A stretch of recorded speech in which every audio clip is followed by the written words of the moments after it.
मेरा नाम अभिषेक कुमार तिवारी है और मैं आप सभी का मेरे YouTube चैनल टेक्निकल डोसेंट पर स्वागत करता हूं। और आज का टॉपिक है लूप के सेकेंड पार्ट पर, जो पहले की पार्ट हो चुकी है उसके बाद के पार्ट पर। तो आज हम स्टार्ट करने जा रहे हैं लूप में डू व्हाइल लूप।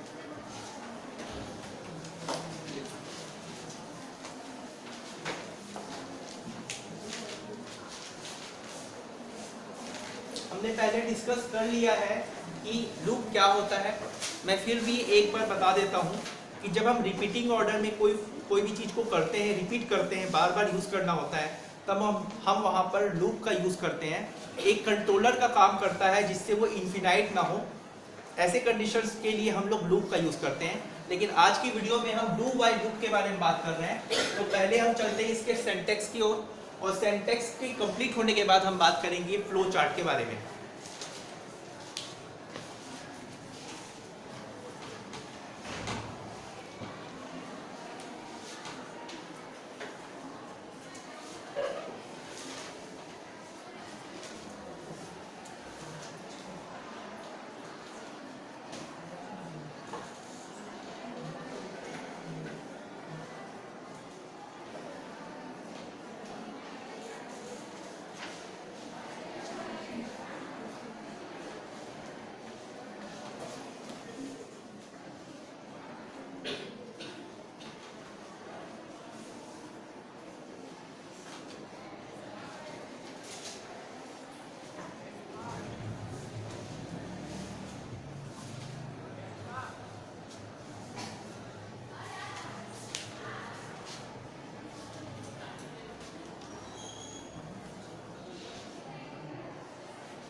अब देखिए, कल का जो मैं बनाया था, ठीक है, जो आप लोगों को सिंटैक्स बताया था इसका, उस सिंटैक्स और इस सिंटैक्स में थोड़ा अंतर दिखाई दे रहा होगा आप लोग को, ठीक है। तो मैंने इसमें थोड़ा सा समझने के लिए इसमें कुछ पार्ट ऐड किया है। जैसे इसमें मैंने अपडेशन ऐड किया है, ठीक है, और स्टेटमेंट 1 और 2 स्टेटमेंट को लेकर बता रहा हूँ, ठीक है। तो ये जो डू का ये पार्ट है, ये तो कीवर्ड है, ठीक है। सिंटैक्स को पहले समझते हैं, फिर फ्लो चार्ट को समझते हैं, ठीक है। देन आफ्टर ये समझ में आएगा कि एक्चुअली डू व्हाइल लूप काम कैसे करता है। इसके बाद हम फॉर लूप देखेंगे, फॉर लूप का भी पहले सिंटैक्स देखेंगे, उसके बाद फॉर लूप का प्रोसेस बताऊंगा, ठीक है, ताकि आप लोग को दोनों चीज कंबाइन करके जोड़कर बताया जा सके कि काम कैसे करना है, ठीक है। तो यहाँ पर हमने डू कीवर्ड का यूज किया है, ठीक है। और ये जो पार्ट कहलाता है इसको बोलते हैं block body of loop, body of. ये जो पूरा पार्ट है, मतलब कि इस ब्रैकेट से, ठीक है, कर्ली ब्रैकेट के स्टार्टिंग पॉइंट, ओपनिंग से एंडिंग पॉइंट के बीच का हिस्सा, ये जितना भी पार्ट है इसे हम बोलते हैं बॉडी ऑफ लूप, ठीक है। ये जो पार्ट है ये आपका लूप का बॉडी है, ठीक। और उसके अंदर हमने यूज किया है स्टेटमेंट 2, जहाँ पर हम यूज कर सकते हैं डिस्प्ले करने के लिए, किसी ऑपरेशन को परफॉर्म करने के लिए स्टेटमेंट का, ठीक है। ये जो पार्ट लिखा हूं मैं अपडेशन, अपडेशन का मतलब होता है या तो वो इंक्रीमेंट होगा या फिर डिक्रीमेंट होगा, ठीक है। अपडेशन का मतलब इंक्रीमेंट मतलब बढ़ोतरी होगी, वो बढ़ेगा, ठीक है। और डिक्रीमेंट का मतलब होता है या तो वो घटेगा। तो वो कंडीशन के आधार पर चलेगा और कंडीशन के आधार पर काम करेगा, ठीक है। वो इंक्रीमेंट होगा या फिर डिक्रीमेंट होगा, बढ़ेगा या फिर घटेगा, ठीक है। यहाँ पर व्हाइल कीवर्ड का यूज किया गया है। हम लोग जो भी चीज लिखते हैं, C++ हो चाहे C लैंग्वेज हो, जो भी चीज लिखते हैं हम लोग वहाँ पर, तो जो भी पार्ट लिखते हैं, चाहे डू लिखते हैं, इंट लिखते हैं, चाहे आप कोई भी चीज लिखते हैं, उसे हम बोलते हैं कीवर्ड्स, ठीक है। और मल्टीपल कीवर्ड्स जब मिल जाते हैं तो उस वाले पार्ट को हम बोलते हैं टोकन्स, ठीक है। जब बहुत सारे कीवर्ड्स जुड़ जाते हैं, स्ट्रिंग को एक ही पार्ट में गिनते हैं। स्ट्रिंग मतलब समझ में आया है, पहले का पता है स्ट्रिंग क्या होता है। जो डबल कोट के अंदर होता है वो स्ट्रिंग है ना। उसे एक में आप लोग को टोकन्स तो बताया था स्टार्टिंग में, एकदम स्टार्टिंग में, है ना। तो वो जो पार्ट्स होते हैं वो टोकन्स कहलाते हैं। ये सारे पार्ट्स जो है ये फिर ये सब टोकन्स हैं, लेकिन यहाँ पर ये जो है ये नॉर्मली एक कीवर्ड है, ठीक है, इसे बोलते हैं हम लोग कीवर्ड, ठीक है। यहाँ हो गया कंडीशन, ठीक है। अब ये कैसे चल रहा है ये समझ में आ गया, इसमें हम लोग क्या क्या यूज किए ये समझ में आ गया। अब देखते हैं इसका फ्लो चार्ट, ठीक है।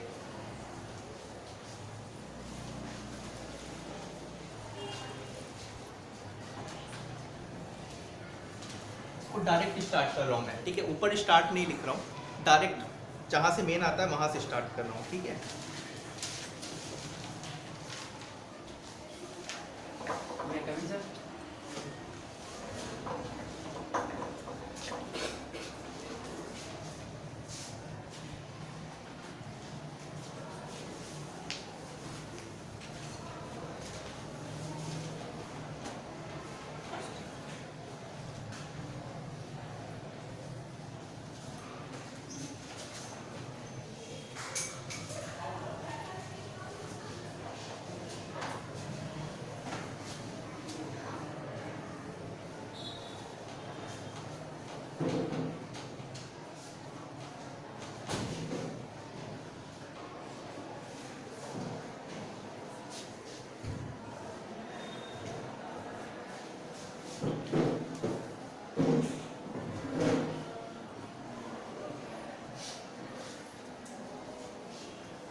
ठीक है,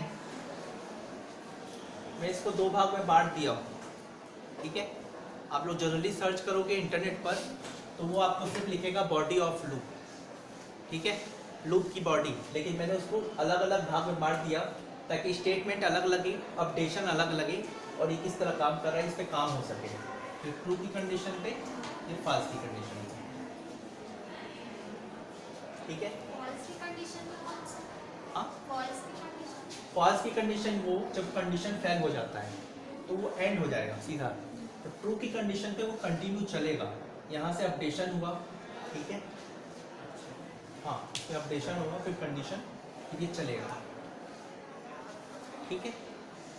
आ रहा है समझ में? अब देखो इस चीज को समझाने के लिए मैंने यहाँ पर सिंटैक्स भी बनाया हुआ है ताकि आपको वो अच्छे से क्लियर हो सके, ठीक है। देखो यहाँ पर डू के अंदर, इस कर्ली ब्रैकेट के अंदर ये जो पार्ट है ये आपका क्या कहला रहा है, बॉडी ऑफ लूप, और यहाँ पर ये स्टेटमेंट और अपडेशन वाला जो पूरा पार्ट है ये आपका क्या कहला रहा है, बॉडी ऑफ लूप, ठीक है। मतलब पहले हमेशा बॉडी काम करेगी, उसके बाद कंडीशन, मतलब ये एक पेड़ के समान है। पेड़ जो होता है ना, एक मनुष्य का कैसे चलता है, पहले ब्रेन काम करता है, कंडीशन से अप्लाई करने के लिए ब्रेन काम करता है, फिर बॉडी चलती है, ठीक है। अगर हम लोग बात करें एक इंसान की तो पहले उसका ब्रेन काम करता है ना, देन आफ्टर उसकी बॉडी बाद में काम करती है, जैसा मैसेज मिलता है उसको वैसा वो काम करता है। तो कंडीशन पहले कहाँ चलती है, माइंड पे, उसके बाद हाथ पैर बॉडी पर, वो होता है वाइल लूप पे। डू वाइल लूप उल्टा है, और हमारे से उल्टा काम करने वाला चीज़ क्या है, पेड़ है। जैसे हम अगर एक इंसान है तो इंसान के विपरीत जो चीज़ काम करता है वो सबसे बड़ा एग्जाम्पल है ट्री। पेड़ हमेशा जड़ से काम करता है, तो उसमें हर चीज़ नीचे से होती है, उल्टा होती है हर चीज़। तो वो उल्टा जिस तरह होती है उसी तरह डू वाइल लूप का जस्ट उल्टा है ना। इसमें पहले स्टेटमेंट चल रहा है, उसमें पहले कंडीशन होता है। तो ये स्टेटमेंट क्या है, ये उसकी बॉडी है जो आपकी स्टार्टिंग, मतलब जो एंड, मतलब जो कर्ली ब्रैकेट ओपन हुआ है वो जहाँ पर क्लोज हुआ है उसके बीच का हिस्सा क्या कहलाता है, बॉडी कहलाता है। इस लूप का बॉडी ये पार्ट है, उसके बाद वाइल है, उसके बाद कंडीशन है, मतलब कंडीशन बाद में चेक हो रहा है, पहले बॉडी काम कर रहा है, ठीक है। नहीं आया समझ में? एक पेड़ रहता है, पेड़ जब बढ़ता है हमको जड़ दिखाई देता है, लेकिन जड़ में ही तो सारे पानी जाते हैं, हर चीज़ जाता है, उसके बाद पेड़ में सब तरफ जाता है वो चीज़, जो भी उसके जो भी होते हैं जितने भी तत्व होते हैं, एलिमेंट्स होते हैं जो उसमें जाते हैं, पोषक तत्व उसके, वो बाद में जाते हैं ना, पेड़ में ऊपर जाते हैं ना, पहले तो जड़ में जाते हैं। तो उसी प्रकार से यहाँ पर वायलेट, ठीक है, ये नीचे हिस्से में है, ये ऊपर है। जो हमको दिखाई देता है पेड़ में अच्छा चमकता बढ़ा हुआ, वो उसका बॉडी दिखाई देता है, लेकिन उसका जड़ कहाँ पर है, नीचे है। तो डू वाइल लूप जस्ट उल्टा है, वाइल लूप का जस्ट उल्टा डू वाइल लूप है। यहाँ पर डू जो है, इसके अंदर ये जितना है बॉडी पहले काम करेगा, उसके बाद कंडीशन चेक होगा और उसके बाद ये रन करेगा। अब ये पार्ट जैसे समझ में आ रही है, अब इस चीज़ को इसमें देखते हैं, ठीक है, तो ज़्यादा क्लियर होगी। पहला स्टेटमेंट चला, ठीक है, स्टेटमेंट में आपने कोई भी प्रकार का डिस्प्ले बता दिया है कि ये वैल्यू है, इसकी डिस्प्ले ये है, ठीक है, दिखा दिया है प्रिंट में। कोई भी मतलब जो कंडीशन है सी आउट करके आपने लिखा कि ये इस प्रकार से डिस्प्ले होगा, कोई भी चीज़ है, ठीक है। उसके बाद अपडेशन लिखा है, मतलब कि इंक्रीमेंट या फिर डिक्रीमेंट, वो इंक्रीमेंट में चला जाएगा, मतलब एक स्टेप आगे बढ़ गया। पहले नंबर प्रिंट हुई 1, अब वो आगे हो गई 2, ठीक है। पहले 1 पहले प्रिंट हो जाएगी, उसके बाद 2 होगी, है ना। उसके बाद ये अपडेशन हुआ, फिर कंडीशन चेक हुआ, पहले 1 नंबर प्रिंट हुआ, एक चेंज हुआ, उसके बाद अपडेशन हुआ, फिर कंडीशन चेक हुआ। चेक होने के बाद यदि वो ट्रू होती है तो फिर से वो ऊपर की ओर जाएगी और जो बॉडी में जो लूप होगा वो चीज़ चलने लगेगा, मतलब स्टेटमेंट और अपडेशन ये होने लगेगा, ठीक है। फिर कंडीशन चेक करेगा, जब तक वो चलेगा कंडीशन के साथ तब तक वो रन करेगा, और जैसे ही कंडीशन में फॉल्स होता है, कंडीशन फेल होती है, तो वो एंड में चला जाएगा, मतलब उस लूप से बाहर निकल जाएगा। लूप कहाँ तक का है, इस बॉडी तक का है, इस पार्ट तक का है, यहाँ से वो बाहर निकल जाएगा, नेक्स्ट में आ जाएगा। नेक्स्ट अगर आप कुछ और लिखे हो तो वहाँ पहुँच जाएगा या फिर एंड हो जाएगा, ठीक है। ये होता है डू वाइल लूप में। आया समझ में। अब एक प्रोग्राम के हिसाब से देखते हैं, जैसे कल ड्राई रन करके देख रहे थे, वो चीज़ करके देखते हैं, ठीक है।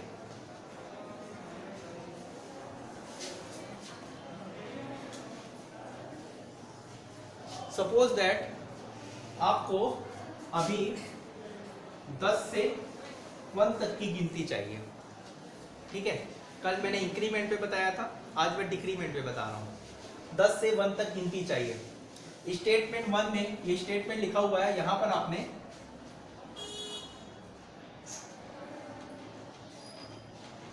डिस्प्ले किया 10 को, ठीक है। यहाँ पर डिस्प्ले किया पहले, डिस्प्ले 10, ठीक है। यहाँ पर डिक्रीमेंट हुई, अब 10 की वैल्यू क्या है, यहाँ पर लिख देता हूँ मैं डिक्रीमेंट। अपडेशन का मतलब चेंज है, बदलाव है, ठीक है। डिक्रीमेंट हुआ, कंडीशन चेक हुआ, कंडीशन में मैंने क्या डाल दिया यहाँ पर 10, ठीक है, ठीक है, 1 तक डाल दिया। अब यहाँ पर क्या होगा, ये चेक करेगा, ठीक, ये ट्रू हो रहा है कंडीशन, ठीक है, ये ट्रू हो रहा है ना। तो ये 10 जब ट्रू होगा तो ये फिर यहाँ से फिर वापस जाएगा, ठीक है। मतलब यहाँ पर पहले 10 हुआ, ठीक है, डिक्रीमेंट हुआ, अब यहाँ पर वैल्यू क्या हो गई, इसको एग्जांपल से समझते हैं स्टार्टिंग से, ठीक है। ड्राई रन पर सबसे पहले हम डिस्प्ले कराए 10, ठीक है, 10 आ गया। डिक्रीमेंट हुआ, अब उसकी वैल्यू क्या हो गई, बताते जाइए आप, 9 हो गई, ठीक है, 9 हो गई। 9 यहाँ पर चेक हुआ, ठीक है, कंडीशन चेक हुआ, 9 हुआ, तो अब क्या होगा डिस्प्ले में, डिस्प्ले में जो 10 थी उसकी वैल्यू अब 9 हो गई, तो अब क्या होगा 9 शो होगा सामने, ठीक है। उसके बाद फिर डिक्रीमेंट हुआ तो 9 की वैल्यू क्या हो गई, 8 हो गई। फिर यहाँ चेक किया हुआ, ऐसा करते करते ये 8 7 6 5 4 3 2 1 तक पहुँचेगा, और जैसे ही 0 पहुँचेगा तो ये फॉल्स हो जाएगा। 1 तक तो प्रिंट करेगा क्योंकि 1 के इक्वल की बात की गई है, ठीक है। अगर मैं यहाँ 1 ना लिखूँ, अगर इक्वल खाली नहीं लगाऊँ और ऐसा लगा दूँ तो कहाँ तक चलेगी ये, 2 तक, है ना। तो यहाँ पर मैंने इक्वल भी लगाया हुआ है, सिंगल इक्वल यूज़ किया गया है, इसलिए ये यहाँ तक चल रही है 1 तक। 0 आएगी तो ये बाहर निकल जाएगा, ठीक है। तो ये 1 तक प्रिंट करेगा, और जैसे ही 0 आएगा उसके बाद ये चेक करेगा कंडीशन क्या हो गया, फॉल्स हो गया। फॉल्स हुआ तो ये एंडिंग में पहुँच जाएगा, ठीक है। अब समझ में आया होगा ये। और जैसा ये यहाँ पर काम कर रहा है सेम वैसे ही यहाँ पर भी काम कर रहा है। तो ये फ्लो चार्ट एक मेथड है आपको समझने के लिए कि कैसे ये काम कर रहा है स्टेप बाय स्टेप। और उसके बाद ये जो आपका सिंटेक्स है ये आपको ये बताता है कि इस तरह से कोडिंग की जाएगी। कोडिंग में ये डू यूज होगा सेम ऐसे ही, व्हाइल यूज होगा ऐसे ही, कंडीशन के अंदर आप लोग जो कंडीशन लगाना है, रिलेशनल ऑपरेटर लगाना है वो यूज करोगे। और देन आफ्टर आप स्टेटमेंट जो भी होता है ये सब में आप डिस्प्ले करना चाहते हो उसको प्रिंट एफ का यूज करोगे, स्कैन एफ का यूज करोगे। तो डिस्प्ले करने के लिए, इनपुट करने के लिए अलग अलग स्टेटमेंट लगाओगे, वो स्टेटमेंट है। तो ये सारे पार्ट्स जो कहलाएंगे वो आपके बॉडी कहला रहे हैं। और ये बॉडी में तब जाएगा पहले कंडीशन चेक करेगा, मतलब सबसे पहले बॉडी रन करेगा, उसके बाद कंडीशन चेक करेगा। अगर कंडीशन ट्रू हुआ तो फिर बॉडी में जाएगा, अदरवाइज वो सिर्फ एक बार चलकर रुक जाएगा, एक बार चलेगा। लेकिन डू व्हाइल लूप की खासियत ये कि एक बार चलेगा ही चलेगा, क्योंकि यहाँ पर हम लोग स्टेटमेंट को पहले रन कर रहे हैं ना। अब इसमें कुछ लिखोगे तो वो तो चलेगा ना, क्योंकि कंडीशन चेक तो लास्ट में हो रहा है। ठीक है, ये चीज क्लियर हुआ। अब बात करते हैं फॉर लूप की। ठीक है,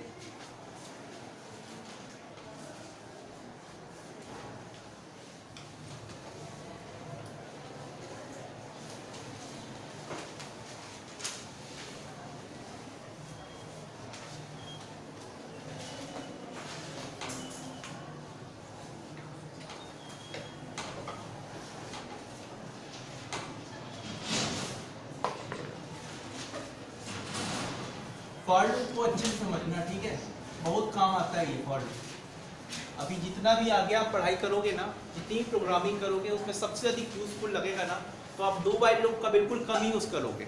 ठीक है, आप व्हाइल लूप का यूज बहुत कम करोगे, लेकिन सबसे अधिक यूज करोगे फॉर लूप का। तो फॉर लूप को ज़्यादा अच्छे से समझना।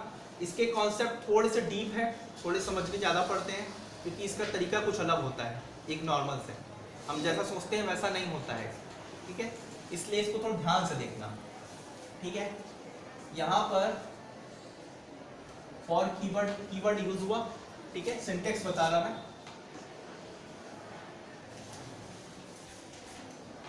फॉर कीवर्ड यूज हुआ यहाँ पर। ठीक है, ब्रैकेट स्टार्ट हुआ। यहाँ पर के पार्ट को बोलते हैं इनिशियलाइजेशन। ठीक है, बता रहा हूं मैं, समझना है इस चीज को। इसके बाद लगेगा सेमी कॉलम। ठीक है, उसके बाद यहां यूज करेंगे कंडीशन,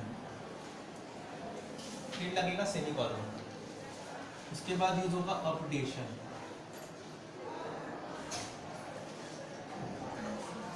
लेकिन फ्लो चार्ट के लिए जगह नहीं बनेगा, चलो तार में समझना है।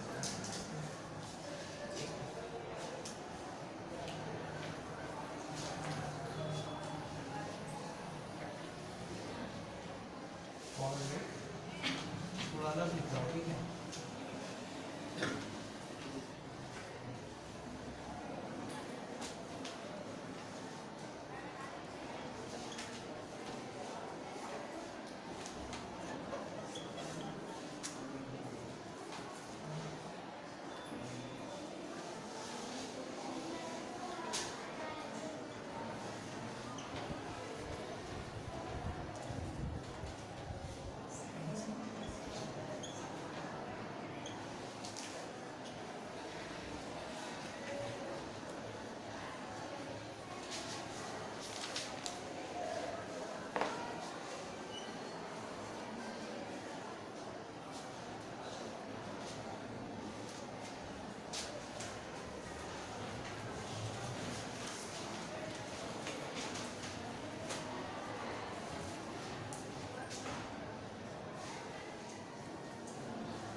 देखिए क्या हो रहा है फॉर लूप के सिंटेक्स में, ठीक है, समझना है इसको। सबसे पहला बात किया गया है इनिशियलाइजेशन। इनिशियलाइजेशन का मतलब क्या होता है, जब हम किसी में वैल्यू ऐड करते हैं, वैल्यू देते हैं, जैसे कोई भी चीज़ लिखी हुई है, अगर वो लिखी हुई है इंट आई में हम लोग कोई वैल्यू देते हैं, ठीक है, इंटीजर टाइप की डेटा है, ठीक है, डेटा टाइप उसका इंटीजर है, और उसमें हम किसी वैल्यू को अगर देते हैं, अगर उसमें हम कोई वैल्यू लिखते हैं इक्वल करके, सिंगल इक्वल असाइन करते हैं कोई वैल्यू को, तो वैसी स्थिति को बोलते हैं इनिशियलाइजेशन, ठीक है। इसलिए यहाँ पर लिखा गया इनिशियलाइजेशन, इनिशियलाइज किया गया। उसके बाद लिखा हुआ है कंडीशन। नेक्स्ट में हम क्या करते हैं, उसकी कंडीशन को चेक करते हैं, ठीक है। अब आप लोग से क्वेश्चन ये है, इनिशियलाइजेशन हुआ, कंडीशन हुआ, अब क्या होगा, मतलब इसमें अब क्या यूज करना चाहिए? हाँ, स्टेटमेंट होगा, है ना। कौन बता रहा, आप बता रहे हैं, बाकी कोई बता सकता है क्या यूज होगा? इनिशियलाइजेशन, कंडीशन, अपडेशन, और यहाँ पर लिखा हुआ स्टेटमेंट्स, ठीक है। ये बॉडी ऑफ लूप है। तो यहाँ पर क्या होगा, एमएससी वाले नहीं बताएंगे, एमएससी वाले में कई लोग कंप्यूटर साइंस के भी हैं, ठीक है, मुझे पता है। आप लोग बताइए क्या होना चाहिए, क्या दिमाग में आता है? हाँ हाँ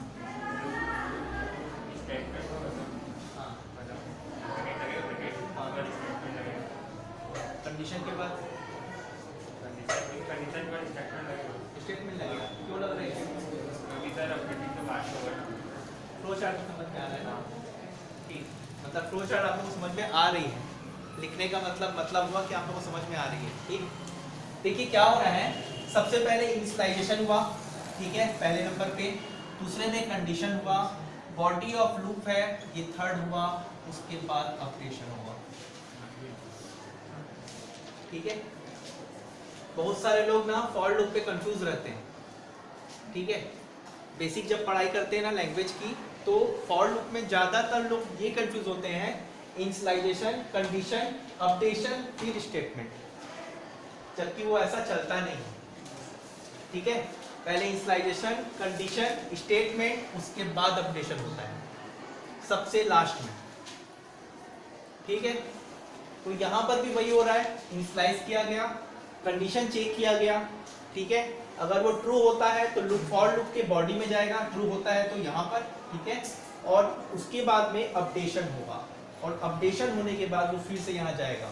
लेकिन ऐसे कंडीशन में क्या हो रहा है, जो इनिशियलाइजेशन दिया हुआ है, इनिशियलाइज करने की बात कही गई है, वो भी चेंज होगा, मतलब हर अपडेशन के बाद में इनिशियलाइजेशन चेंज हो जाएगा। पहले में 0 था, अब वो 1 हो जाएगा, 2 हो जाएगा, 3 हो जाएगा, वैसा वो बढ़ेगा, ठीक है। तो ये आप लोगों को समझ में आया ना, फॉर लूप अच्छे समझ में आ गया।